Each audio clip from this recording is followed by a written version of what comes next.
नमस्कार दोस्तों, मैं साक्षी गुप्ता।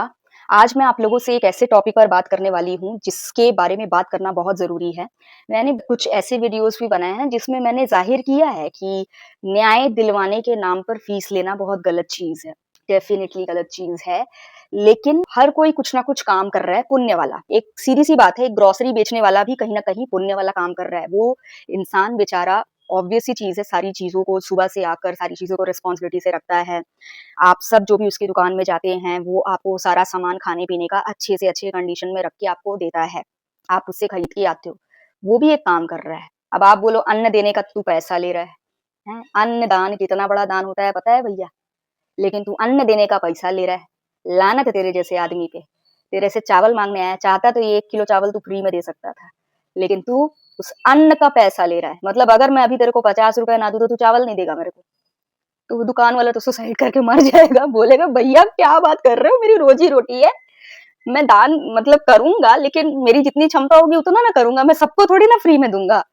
तो सीधी-सी बात है, तब आपको लॉजिक भी समझ आएगा कि नहीं सही बात है, दान बेचारा करता है, 10-15 लोग जितना भी उसकी औकात होती है, लेकिन अब उसके दुकान में 150-200 लोग आ रहे हैं, तो वो सबको तो ऐसा दान नहीं करेगा ना। तो आप इस चीज़ को समझ गए। इसी तरीके से एक डॉक्टर है, डॉक्टर को आप जाके बोलोगे कि भैया आपको शर्म आ रही है? हैं? किसी का पिता बताओ तड़प रहा है बीमारी से और आप उससे सर्जरी का पैसा माँग रहे हो। तो वो बोलेगा कि नहीं मतलब मुझे पता है सर्जरी करना मेरा फ़र्ज़ है इंसानियत के नाते, डॉक्टर के नाते, लेकिन मेरी ये रोज़ी-रोटी भी है लाइक पैसे के बिना ज़िंदा रहना भी मुश्किल है, तो मुझे लेना पड़ेगा और आपके पिता पहले पेशेंट नहीं हैं, इससे पहले मैंने 150 पेशेंट देखे हुए हैं। तो मैं अगर चाहूँ तो ज़्यादा से ज़्यादा 4-5 पेशेंट्स को फ्री में मैं ट्रीट कर सकता हूँ, वो भी अगर मेरी आर्थिक स्थिति सही हो तब। नहीं तो मैं पूरे 150-200 लोगों को फ्री में ट्रीट नहीं कर पाऊँगा। आप प्लीज़ इस चीज़ को बुरा मत मानना। तो आप अगर एक समझदार इंसान होगे, आपको दिमाग में कुछ पर्सनल प्रॉब्लम मतलब आपके दिमाग में कुछ खराबी नहीं होगी, तो आप समझ जाओगे। लेकिन अगर आपका दिमाग क्रैक होगा या कुछ प्रॉब्लम है हमारे दिमाग में, तो हमको क्या करना पड़ेगा? हमको अपने दिमाग का इलाज करना पड़ेगा, उससे लड़ने की जगह। फिर आता है इसी तरह से वकील। वकील के पास हम जाते हैं न्याय माँगने के लिए कि भैया हमको न्याय दिलवा दो कोर्ट से, लग के। जो भी है सारे फैक्ट्स वगैरह देख लो, एविडेंस देख लो, लगाओ अपनी तिकड़म बुद्धि और हमें न्याय दिलवाओ, ठीक है? वकील के पास भी अगर आप जाकर ये बोलोगे कि न्याय देने का पैसा ले रहे हो, तो वो बोलेगा सही बात है, मतलब आपको न्याय दिलाने का भी पैसा लेना पड़ रहा है, इसका मुझे बहुत दुःख है। जैसा कि मैंने अपने उन वीडियोज़ में बोला है। लेकिन स्टिल वो बोलेगा कि फिर भी आप मुझे फ़ीस दे दीजिए, जैसे मैं बोलती हूँ। तो आप बोलोगे कि अरे ये तो दोगली बात कर दी है वकील साहब, हैं? आप पैसा नहीं ले सकते। तो बोलेंगे कि मैं डेफ़िनिटली पैसा नहीं लेता, अगर मेरी आर्थिक स्थिति अच्छी होती तो। दूसरी चीज़ कि उसमें भी मैं 4-5 या जितनी मेरी कैपेसिटी होती, मैं उतना ही लोगों को फ्री में सर्विस दे पाता। अपनी कैपेसिटी से ऊपर जाता तो जो पैसे रखा हुआ हूँ अकाउंट में वो भी खत्म हो जाते और मैं खुद लाइक दयनीय स्थिति में आ जाता। तो मैं उतना ही फ्री में करूँगा जितना कि मेरी कैपेसिटी में हो। दूसरी चीज़ कि मेरे पास एक क्लाइंट नहीं आ रहा, मेरे पास 1-2 हज़ार क्लाइंट्स आ रहे हैं, तो मैं सबका फ्री में काम नहीं कर सकता। ये इम्प्रैक्टिकल और इलॉजिकल बात है, राइट? ना? तो एक अमीर व्यक्ति भी उसकी भी अपनी एक लिमिट होती है हेल्प करने की। उस लिमिट के बाद वो पेमेंट लेता है हर चीज़ की। और यहाँ पर तो बहुत सारे देश में गरीब वकील हैं, तो उनको ऑब्वियसली पेमेंट देना चाहिए, ये हमारा फ़र्ज़ है। अब बात आती है वकीलों की, डॉक्टरों की, दुकान वालों की, जितने भी एग्ज़ाम्पल्स दिए और जितने भी लोग हैं, जो सर्विसेज़ दे रहे हैं। पैसा दिया मैंने, चाहे वो दुकान वाले को दिया, चाहे डॉक्टर को दिया, चाहे वकील को दिया। ₹50 दिया है तो उसने ₹50 का काम किया है। अगर नहीं किया है, तो आपका अधिकार है कि आप उसके मुँह में हाथ डाल के पैसा निकालो। ये आपका हक है। मतलब कि सारे हथकंडे जो भी है, लीगल तरीके हैं, वो अपनाकर आप उससे पैसा निकलवाओ। या फिर कोर्ट नहीं जाना है तो कुछ साइकोलॉजिकल टैक्टिक अपनाओ, ऐसा जिसमें कोई इल्लीगल काम ना हो। और उस साइकोलॉजिकल टैक्टिक से आप पैसे निकलवाओ, राइट? तो पैसा देना है, लेकिन पैसा देने के बाद अगर सामने वाला ढंग से काम नहीं कर रहा है, तब उसके बाद उसके ऊपर चढ़ जाना है। तब उसके बाद उसको अच्छे से सबक सिखाने के लिए लगना है।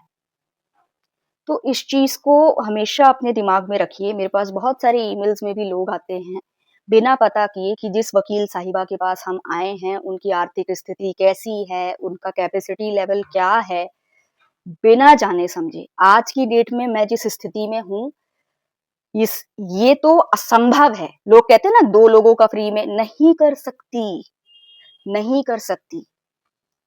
मुझे पता है ना मेरे अकाउंट में कितने पैसे हैं। मैं जान रही हूँ ना, मुझ पे 4.5 लाख रुपए का लोन है। मैं नहीं कर सकती। अभी सबसे पहले जिन बेचारों का पैसा ली हूँ, उसे तो वापस कर दूँ, उसे वापस कर दूँ। नहीं तो लोग बोलेंगे, वाह! इधर हमारा 4.5 लाख रुपए लेकर बैठी हुई है और उधर पे दान दक्षिणा कर रही है। तो ये गलत बात है ना। पहले जिनका पैसा जेब में पड़ा हुआ है उसको तो निकाल के वापस करो, उसके बाद फिर करना दान दक्षिणा। तो जो इंसान कर्ज में, एक तो गरीब है प्लस कर्ज में है, उस इंसान से एक व्यक्ति की भी फ्री में मदद की उम्मीद नहीं की जा सकती, क्योंकि वो खुद कर्ज में है। पहले तो उसका कर्जा हटाओ। तो ये आप लेवल समझो। अगर कोई ऐसे वकील के पास गए हो जो खुद ऑलरेडी कर्ज में है और कोई घटिया चीज के लिए वो कर्ज नहीं लिया, वो बेचारा अपनी पढ़ाई लिखाई के लिए कर्ज लिया, और कई बार कोरोना वायरस में खाने पीने और रहने का इश्यू हुआ तो उसमें वो कर्ज लिया, तो उस परिस्थिति में फंसे हुए व्यक्ति को क्षमा करके आगे बढ़ना चाहिए। अगर आपके जेब में पैसा नहीं है तो, ना कि उसके पीछे लग जाना चाहिए, उसको बोलना चाहिए नहीं तू फ्री में काम कर। गलत बात है, पाप लगेगा। तो ये सारी चीज़ होती है। जिसके ऊपर कर्ज नहीं है और उसका बेसिक सर्वाइवल चल रहा है, उससे कम से कम 1, 2, 4, 5 क्लाइंट उम्मीद कर सकते हो उस वकील से कि फ्री में काम कर देंगे वकील साहब। वैसे तो 4-5 क्लाइंट भी बहुत होते हैं, एक क्लाइंट का केस बहुत हेक्टिक होता है, ठीक है? तो आप इस चीज़ को मान के चलो कि आप ज़्यादा से ज़्यादा 2-3 क्लाइंट्स की एक्सपेक्टेशन उससे रख सकते हो कि वो फ्री ऑफ कॉस्ट कर देंगे, क्योंकि भाई उनके पास अपना घर है, खाने को खाना है, कर्ज है नहीं वकील साहब पे, तो चलो भाई कम से कम 2-3 क्लाइंट तो बनता है ना, फ्री में मदद करना साल भर में। अब आते हैं ऊपर के लोग, जिनके पास अपने शौक तक पूरे करने के पैसे हैं। एक तो कर्ज है नहीं, उसके बाद शौक भी पूरे करने के पैसे हैं, ज़रूरत के साथ-साथ, अपनी बेसिक ज़रूरत के साथ-साथ। उनसे आप थोड़े से बड़े लेवल पे, चैरिटी लेवल पे एक्सपेक्ट कर सकते हो। और जो होते हैं जिनको शौक भी पूरा करने के बाद नहीं समझ आ रहा कि भाई मैं अपना पैसा लगाऊँ कहाँ? तो फिर उनसे आप एक्सपेक्ट करो कि हाँ भैया, अब इनसे हम उम्मीद करेंगे कि भैया आप करो। हाँ, ये मैं कह सकती हूँ कि मेरे जैसे वकीलों से आप एक बार ये उम्मीद ज़रूर कर सकते हो कि मैडम इतना नहीं तो कम से कम इतने पैसे में कर दो काम। तो शायद मैं कुछ 2-3 क्लाइंट्स का अपना जो मेरा मेहनताना बनता है उससे थोड़ी-सी कम में काम कर सकती हूँ। इतना मैं कर सकती हूँ क्योंकि दिल मेरे पास बहुत बड़ा है। हमारी माँ भी कहती थी पूरी रोटी मत दो अपने थाली की, लेकिन कम से कम सामने वाला अगर आया है हाथ फैला के तो आधी रोटी दे दो। आधी तुम खा लो, आधी उसको दे दो। ना तुम भूखी ना वो भूखा। तो मैं इतना कर सकती हूँ। लेकिन अगर आप ये सोच रहे हो कि 4 दिन बाद मुझे 1 रोटी मिली और आप बोल रहे हो कि मैडम मेरे को पूरा रोटी दे दो, नहीं भाई मैं नहीं दे सकती। क्योंकि 5वें दिन मैं मरूँगी तो तू नहीं रोने आएगा मेरी लाश पे ना। जो और तेरे पीछे खड़े हैं, मेरे से मदद लेने के लिए, उनका क्या? मैं तेरे लिए अकेले न्यौछावर हो जाऊँ? ना? तो वो सारी चीज़ें हैं जो हमको एक बैलेंस बनाकर चलना पड़ेगा, ठीक है? तो वकील और क्लाइंट के बीच ये हमेशा से डिस्प्यूट रहा है। बहुत सारे वकील ऐसे भी हैं देश में, जो बहुत अच्छे से काम करते हैं। मेरे पिता भी उन वकीलों में से एक थे, जो कि अच्छे से काम करते थे। मानती हूँ मैं कि वो कुछ क्रिमिनल के भी केसेज़ लेते थे और मुझे बहुत बुरा लगता था कि पापा क्रिमिनल्स को केस जिता रहे हैं। लेकिन कुछ विक्टिम्स के भी जो केसेस लेते थे, पापा उनको बहुत शिद्दत से करते थे और वो विक्टिम्स पापा को उनका मेहनताना देकर नहीं जाते थे। और ऐसे भी मैंने कुछ अच्छे वकीलों को देखा है, जो कि काम करते हैं पर उनको पैसे नहीं मिलते हैं। पर वो वकील अभी मेरे जूनियर साथियों में हैं। तो अगर आप मुझे बोलोगे कि आप अच्छा वकील रिकमेंड करो, सबसे पहली चीज़ क्या होता है ना कि कभी भी मैं कोई वकील इसलिए रिकमेंड नहीं करती हूँ क्योंकि अगर उसने क्योंकि मैं किसी को बहुत ज़्यादा गहराई से नहीं जानती हूँ ना, अगर वो आपके साथ कोई खेल खेल दिया, तो कल को मेरा नाम आएगा कि अच्छा मैडम दलाली किए होगे पक्का, अब आपको कमीशन मिला होगा। तभी हमको भेजे थे, हैं? तो मैं नहीं चाहती कि कल को मुझे कोई दलाल बोल दे, ठीक है? सामने वाले की किसी गलती की वजह से, तो मैं इसलिए रिकमेंड नहीं करती हूँ। पर ऐसे मेरे को पर्सनली मैं जितना समझती हूँ उनको, मुझे लगता है वो अच्छे हैं और उन बेचारों को फीस मिलनी चाहिए, पर उनको फीस नहीं मिलती है। तो देश में बहुत सारे अच्छे वकील हैं ऐसे, जो डिज़र्व करते हैं फीस, पर क्लाइंट उनको पैसा नहीं देता है। क्लाइंट उनके साथ बेईमानी करके जाता है। तो ये हमको नहीं करना है। या क्लाइंट उनको मजबूर करता है उनकी आर्थिक स्थिति देखे बगैर कम से कम और फ्री ऑफ कॉस्ट में काम करने के लिए। तो ये बैलेंस बहुत ज़रूरी है बनाना, ताकि अच्छे जो वकील हैं उनका मोटिवेशन डाउन ना हो। क्योंकि ऑब्वियस सी चीज़ है, अगर उसका पेट खाली रहेगा तो वो आपका मन लगाकर काम नहीं करेगा। वो कहीं न कहीं गिव अप कर देगा एक पॉइंट के बाद। तो हमको अच्छे वकीलों का हमेशा पेट भर के रखना है, ठीक है? ताकि वो मन लगाकर हमारा काम करें।